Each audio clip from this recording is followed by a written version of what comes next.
Au nom du Père, du Fils et du Saint-Esprit. Amen. Mes chers enfants, aujourd'hui est un très grand jour. Aujourd'hui est un très beau jour puisque c'est aujourd'hui que vous faites enfin votre première communion. Vous faites en plus votre première communion quelques jours après la grande fête de l'Ascension. Nous avons fêté jeudi dernier la montée de Jésus au ciel, juste après qu'il ait dit à ses apôtres « Voici que je suis avec vous tous les jours jusqu'à la fin du monde ». Voilà qui est étonnant. Jésus nous dit qu'il reste avec nous tous les jours et au moment où il dit cela, nous ne pouvons plus le voir avec nos yeux. Alors, malheureusement, beaucoup profitent de cela, du fait que l'on ne puisse pas voir Jésus avec nos yeux pour penser qu'ils auraient du coup le droit de l'oublier, pour penser qu'ils auraient du coup le droit de ne plus croire en lui. En fait, je crois qu'ils se comportent comme des enfants capricieux qui ont transformé Jésus en un doudou. Pour les petits-enfants, c'est très rassurant d'avoir un doudou, parce qu'il a notre odeur, parce qu'on l'a toujours avec soi, parce qu'il nous rassure. Mais malheur si on ne l'a plus sous les yeux, tout près de soi. Ce sont alors des pleurs, des caprices que vous voyez peut-être chez vos petits frères et sœurs. Et puis après, on grandit. Et alors, on n'a plus besoin de son doudou. On le met dans un carton que l'on retrouvera peut-être quand on sera vieux, que l'on retrouvera avec émotion. C'était ça le bon temps. Mais enfin, ce serait complètement fou de penser que Jésus est un doudou.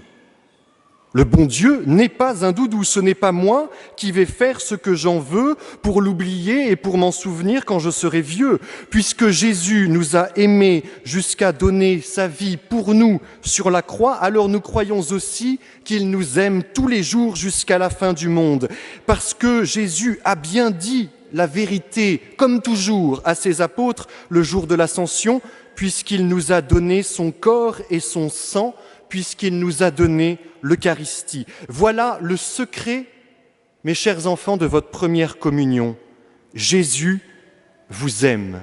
Voilà le secret de toutes nos communions. Jésus nous aime et l'amour n'a pas besoin d'être vu avec les yeux de notre corps. Les yeux de notre corps ne sont pas faits pour voir l'amour. Vous devez certainement être très heureux ce matin d'être entouré par vos parents, par vos frères et sœurs, par vos familles. Moi, je n'ai pas cette chance parce que papa et maman habitent très loin.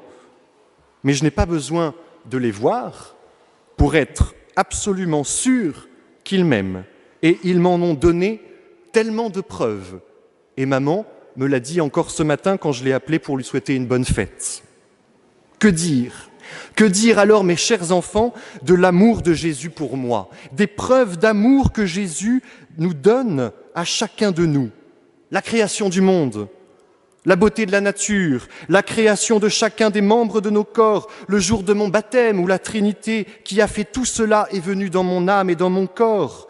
Chaque ligne des évangiles, chaque miracle que Jésus fait, sa passion, sa mort, sa résurrection, le don de l'Esprit Saint, le don de l'Église et du sacerdoce, le pardon des péchés et encore des milliards d'autres preuves de l'amour de Jésus pour moi et pour chacun de nous. Tellement de preuves, les enfants, qu'il serait impossible de les citer toutes parce que toutes ces preuves sont à la mesure du bon Dieu, c'est-à-dire qu'elles sont infinies. Si donc Jésus se cache à nos yeux, c'est bien parce qu'il nous aime, c'est bien parce que Jésus est amoureux. Oui, Dieu aime tant les hommes qu'il envoie son Fils pour que Jésus s'offre à lui et se donne à chacun de nous. Regardez comment Jésus nous aime. Le bon Dieu est cet amoureux qui nous aime tellement qu'il est dévoré par le désir d'être aimé en retour. Alors, Jésus donne sa vie sur la croix parce qu'il l'avait dit, il n'y a pas de plus grand amour que de donner sa vie pour ceux qu'on aime.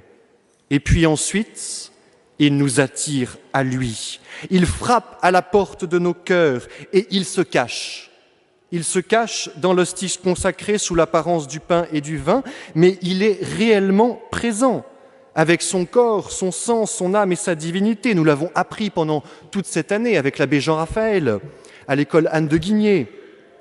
Il se cache.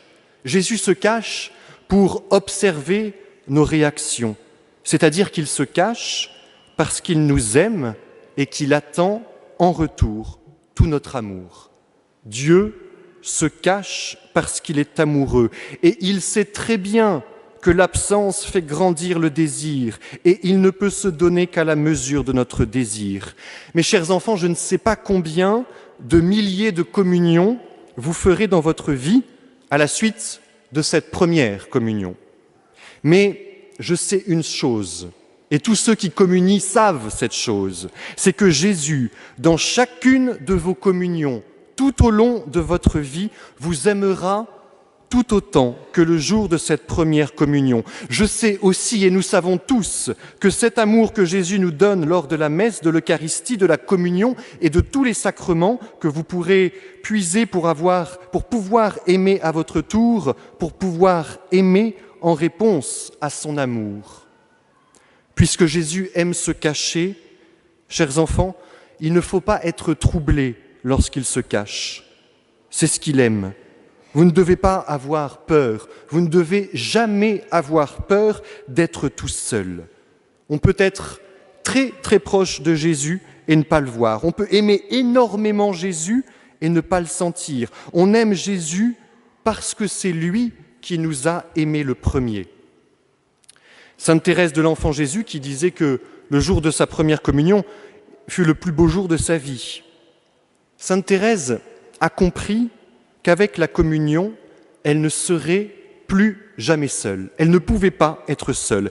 Et alors, en se comparant à un petit oiseau, elle disait que rien ne saurait faire peur au petit oiseau, ni le vent, ni la pluie, ni les orages, et que si des nuages venaient à cacher le soleil de nos cœurs, qu'est Jésus, alors ce petit oiseau ne changerait pas de place parce qu'il sait très bien qu'au-dessus des nuages, le soleil de Jésus brille toujours, mais il est caché.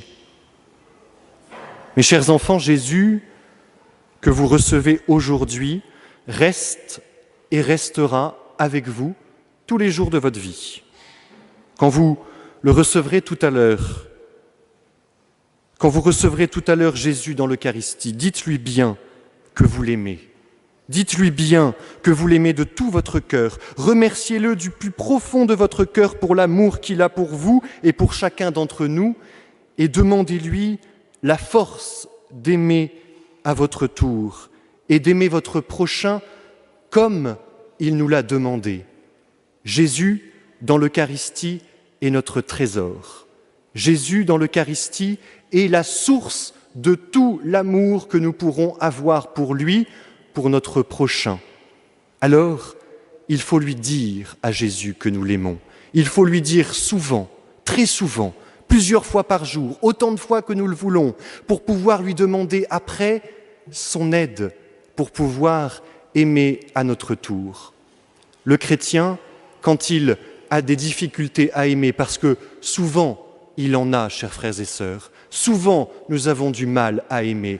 Le chrétien, mes chers enfants, ne boude pas dans son coin en se disant « j'y arrive pas tout seul, toute seule c'est pas possible, alors je vais faire plus aucun effort, tant pis, c'est pas grave ». Non, jamais. Le chrétien sait qu'il peut toujours demander à Jésus son aide, parce que Jésus vient auprès de nous, parce que Jésus nous a aimés le premier et parce que Jésus nous donne l'aide nécessaire dans sa puissance, dans toute sa force pour pouvoir aimer à notre tour.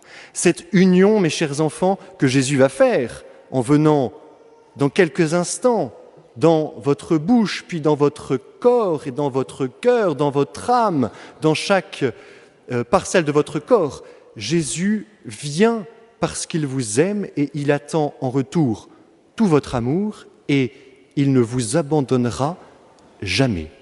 Au nom du Père, du Fils et du Saint-Esprit. Amen.